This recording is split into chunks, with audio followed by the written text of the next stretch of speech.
ಯಾವುದೇ ಊಟ ಆಗಲಿ ಉಪ್ಪಿನಕಾಯಿ ಇಲ್ಲದೆ ಊಟ ಕಂಪ್ಲೀಟ್ ಆಗಲ್ಲ ಅಂತ ಹೇಳ್ಬೋದು. ಊಟಕ್ಕೆ ಉಪ್ಪಿನಕಾಯಿ ಇರಲೇಬೇಕು. ಉಪ್ಪಿನಕಾಯಿ ಇಷ್ಟಪಡ್ದವರೇ ಇಲ್ಲ ಅಂತ ಹೇಳ್ಬೋದು. ಅದರಲ್ಲೂ ಯಾವುದೇ ರೀತಿ ಎಣ್ಣೆ, ವಿನೆಗರು, ಪ್ರಿಸರ್ವೇಟಿವ್ ಬಳಸದೆ ನಮ್ಮ ಅಜ್ಜಿ ಕಾಲದಿಂದಲೂ ಮಾಡ್ಕೊಂಡು ಬಂದಂತಹ ಒಂದು ಸಾಂಪ್ರದಾಯಿಕವಾಗಿ ಮಾಡೋ ಅಂಥ ಉಪ್ಪಿನಕಾಯಿ ರೆಸಿಪಿಯೊಂದಿಗೆ ಬಂದಿದ್ದೀನಿ. Welcome back to my channel. ಇವತ್ತು ನಾನು ಡ್ರೈ ಮಾವಿನಕಾಯಿಂದ ಒಂದು ಉಪ್ಪಿನಕಾಯಿನ ಮಾಡ್ತಾ ಇದ್ದೀನಿ. ಇಲ್ಲಿ ಮೊದಲಿಗೆ ನಾನು 4 ಹಿಡಿಯಷ್ಟು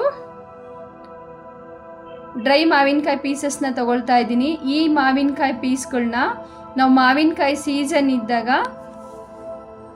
ಒಳಗಡೆ ಇರೋಂಥ ಸೀಡನ್ನ ತೆಗೆದು ಈ ರೀತಿ ಪೀಸ್ಗಳನ್ನಾಗಿ ಕಟ್ ಮಾಡಿ ಒಂದು 10 ಡೇಸು ಚೆನ್ನಾಗಿ ಬಿಸಿಲಲ್ಲಿ ಒಣಗಿಸಿ ಎತ್ತಿಟ್ಕೊಂಡ್ರೆ ವರ್ಷ ಇಡೀ ಇಡ್ಬೋದು. ಈ ಪೀಸ್ಗಳು ಏನಾಗಲ್ಲ, ಅಷ್ಟು ಚೆನ್ನಾಗಿರುತ್ತೆ. ನೀವು ಯಾವಾಗ ಬೇಕಾವಾಗ ಈ ರೀತಿ ಒಂದು ಉಪ್ಪಿನಕಾಯಿನ ಮಾಡ್ಕೋಬೋದು.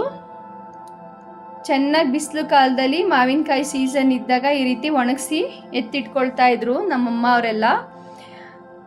ಇದನ್ನು ಒಂದು 3 ಸಲ ಚೆನ್ನಾಗಿ ವಾಶ್ ಮಾಡ್ಕೋಬೇಕು.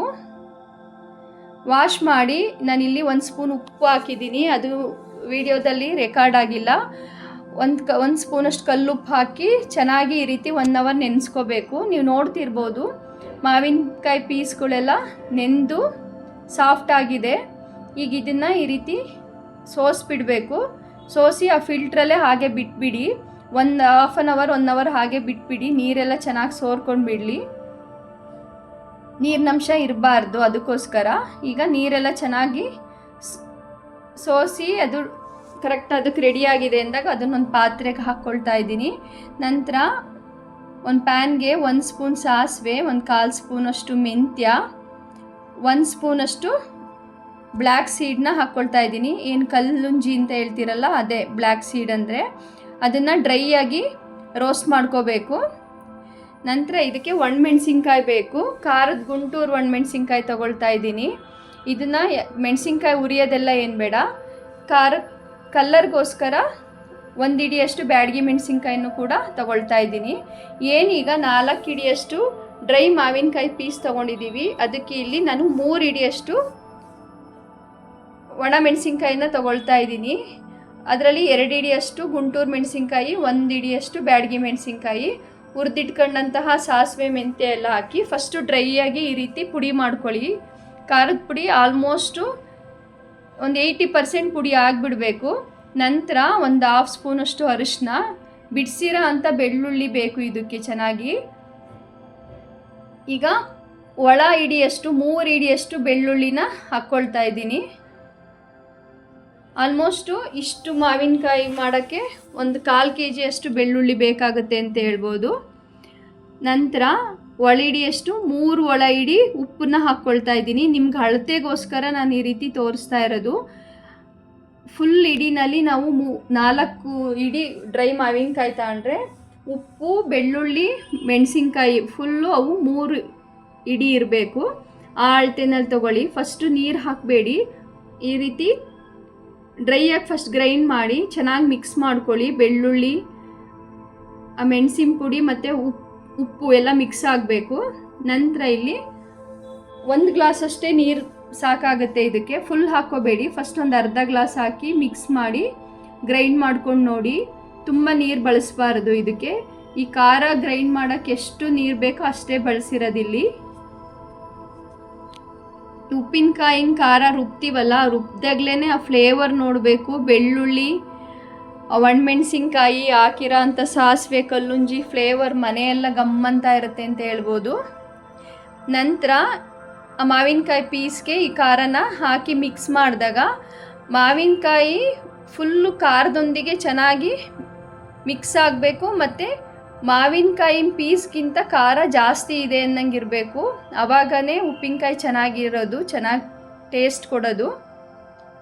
ಇಲ್ಲಿ ನೀರನ್ನೇನು ಜಾಸ್ತಿ ಬಳಸಿಲ್ಲ. ಲಾಸ್ಟಿಗೆ ಆ ಜಾರನ್ನ ಕ್ಲೀನ್ ಮಾಡಿ ಆ ಖಾರ ಎಲ್ಲ ತೊಗೊಳಕ್ಕೆ ಒಂದು 2 ಸ್ಪೂನ್ ನೀರು ಬಳಸಿದ್ದೀನಿ ಅಷ್ಟೇ. ನೀಟಾಗಿ ಮಿಕ್ಸ್ ಮಾಡಿ ಪ್ರತಿ ಮಾವಿನಕಾಯಿ ಪೀಸಿಗೂ ಆ ಉಪ್ಪು ಖಾರ ಹೋಗಿ ಸೇರಬೇಕು. ಆ ರೀತಿ ಚೆನ್ನಾಗಿ ಮಿಕ್ಸ್ ಮಾಡಿ ಆಲ್ಮೋಸ್ಟ್ ನೀವು ವರ್ಷ ಇಡೀ ಇಟ್ಟರೂ ಕೆಡಲ್ಲ. ನಾನು ಇಲ್ಲಿ ನೋಡಿದ್ದೀರಾ ನೀವು, ಒಂದು ಹನಿ ಕೂಡ ನಾನು ಎಣ್ಣೆ ಬಳಸಿಲ್ಲ, ಎಲ್ಲೂ ಯಾವುದೇ ಪ್ರಿಸರ್ವೇಟಿವ್ ಬಳಸಿಲ್ಲ. ವರ್ಷ ಇಡೀ ಇಟ್ಟರೂ ಇಷ್ಟೇ ಫ್ರೆಶ್ಶಾಗಿ ಇಷ್ಟೇ ರುಚಿಕರವಾಗಿರುತ್ತೆ ಉಪ್ಪಿನಕಾಯಿ. ನಿಮ್ಮೆಲ್ಲರಿಗೂ ಒಂದು ಡಿಫ್ರೆಂಟ್ ರೆಸಿಪಿ ಅನಿಸ್ಬೋದು, ಬಟ್ಟು ನೀವು ಯಾವಾಗಲೂ ಉಪ್ಪಿನಕಾಯಿಗಿಂತ ಜಾಸ್ತಿನೇ ಎಣ್ಣೆ ಹಾಕಿ ಆ ಪ್ರಿಸರ್ವೇಟಿವ್ ಹಾಕಿ ಆ ಥರದ್ದೊಂದು ಉಪ್ಪಿನಕಾಯಿನ ತಂದು ತಿಂದಿರ್ತೀರ. ಈ ರೀತಿ ಆರೋಗ್ಯಕರವಾಗಿ ಮನೆಯಲ್ಲೇ ಈ ರೀತಿ ಒಂದು ಉಪ್ಪಿನಕಾಯಿ ಮಾಡಿ ನೋಡಿ, ಪದೇ ಪದೇ ಮಾಡ್ಕೊಳ್ತೀರಾ ಅಂತ ಹೇಳ್ಬೋದು, ಅಷ್ಟು ಚೆನ್ನಾಗಿರುತ್ತೆ. ಈಗ ಮಿಕ್ಸ್ ಮಾಡಿ ಆದಮೇಲೆ ಇದನ್ನು ಲಿಡ್ ಕ್ಲೋಸ್ ಮಾಡಿ ಒಂದು 3 days ಹಾಗೆ ಬಿಟ್ಬಿಡಿ. ನಾನಿಲ್ಲಿ ಮೇಲೆ ಸ್ವಲ್ಪ ಉಪ್ಪನ್ನ ಉದುರಿಸಿ ಲಿಡ್ ಕ್ಲೋಸ್ ಮಾಡಿ ಒಂದು 3ರಿಂದ 4 ದಿವಸ ಹಾಗೆ ಬಿಟ್ಬಿಡಬೇಕು. ಫ್ರಿಡ್ಜ್ಗೆಲ್ಲ ಏನಿಡೋದು ಬೇಡ, ಔಟ್ಸೈಡೇ ಇಟ್ಬಿಡಿ. ಆವಾಗ ಮಾವಿನಕಾಯಿ ಪೀಸ್ ಏನಿದೆ ಅದರಲ್ಲಿರೋ ಅಂಥ ಹುಳಿನೆಲ್ಲ ಉಪ್ಪು ಖಾರದೊಂದಿಗೆ ಚೆನ್ನಾಗಿ ಹೊಂದ್ಕೊಳ್ಳುತ್ತೆ. ಮತ್ತು ಮಾವಿನಕಾಯಿನಲ್ಲಿರೋ ಅಂಥ ಡ್ರೈ ಮಾವಿನಕಾಯಿನಲ್ಲಿರೋ ಅಂಥ ಹುಳಿ ಅಂಶ ಉಪ್ಪು ಖಾರದೊಂದಿಗೆ ಸೇರಿ ನೀವು ಕಲರ್ ನೋಡ್ತಿರ್ಬೋದು ಎಷ್ಟು ಕಲರ್ ಚೇಂಜ್ ಆಗಿದೆ. ಈಗ ಮಿಕ್ಸ್ ಮಾಡ್ತಿದ್ರೆ ನಿಮಗೆ ಫ್ಲೇವರ್ ನೋಡಬೇಕು ಎಷ್ಟು ಚೆನ್ನಾಗಿರುತ್ತೆ. ಆ ಮಾವಿನಕಾಯಿ ಫ್ಲೇವರ್ ಕೂಡ ಇರುತ್ತೆ, ಅದ್ರ ಜೊತೆ ಒಣಮೆಣಸಿನ್ಕಾಯಿ ಬೆಳ್ಳುಳ್ಳಿ ಫ್ಲೇವರ್ ಕೂಡ ತುಂಬ ಚೆನ್ನಾಗಿ ಬರ್ತಾ ಇರುತ್ತೆ. ನೀವೆಲ್ಲ ಮಿಕ್ಸ್ ಮಾಡಿದ್ಮೇಲೆ ಉಪ್ಪು ಸರಿ ಇದೆಯಾ ನೋಡಿ, ಸ್ವಲ್ಪ ಉಪ್ಪು ಸಂಪೆ ಅನ್ನಿಸ್ತು, ಇನ್ನೊಂದು ಸ್ಪೂನ್ ಉಪ್ಪು ಹಾಕಿ ಈ ರೀತಿ ಒಂದು 8 ಬಾಕ್ಸಲ್ಲಿ ಹಾಕಿ ನೀವು ಫ್ರಿಡ್ಜಲ್ಲಿ ಇಟ್ಕೊಂಡು ಬಿಟ್ಟರೆ ವರ್ಷ ಇಡೀ ಇಟ್ಟರೂ ಫ್ರೆಶ್ಶಾಗಿ ಅಷ್ಟೇ ರುಚಿಕರವಾಗಿರುತ್ತೆ ಅಂತ ಹೇಳ್ಬೋದು. ನಾನು ಯಾವಾಗಲೂ ಈ ರೀತಿ ಲಿಡ್ ಕ್ಲೋಸ್ ಮಾಡಿ ಸ್ಟೋರ್ ಮಾಡಿ ಫ್ರಿಡ್ಜಲ್ಲಿ ಇಟ್ಬಿಡ್ತೀನಿ. ಈ ಥರ ಒಂದು ಚಿಕ್ಕ ಬಾಕ್ಸಲ್ಲಿ ಯೂಸ್ ಮಾಡೋಕ್ಕೆ ಮಾತ್ರ ಎತ್ತಿಟ್ಕೊಳ್ತಾ ಇದ್ದೀನಿ. ನಿಮ್ಮೆಲ್ಲರಿಗೂ ಈ ರೆಸಿಪಿ ಇಷ್ಟ ಆಗುತ್ತೆ, ಖಂಡಿತ ಟ್ರೈ ಮಾಡಿದ ಮೇಲೆ ನನಗೆ ಕಾಮೆಂಟ್ ಸೆಕ್ಷನಲ್ಲಿ ತಿಳಿಸೋದು ಮರಿಬೇಡ್ರಿ. ನಿಮಗೆ ಇಷ್ಟ ಆಗಿದ್ದರೆ ಸಬ್ಸ್ಕ್ರೈಬ್ ಮಾಡಿ, ಲೈಕ್ ಮಾಡಿ, ಶೇರ್ ಮಾಡಿ. ಮತ್ತೆ ಸಿಗುವ ನೆಕ್ಸ್ಟ್ ವಿಡಿಯೋದಲ್ಲಿ. ಬಾಯ್.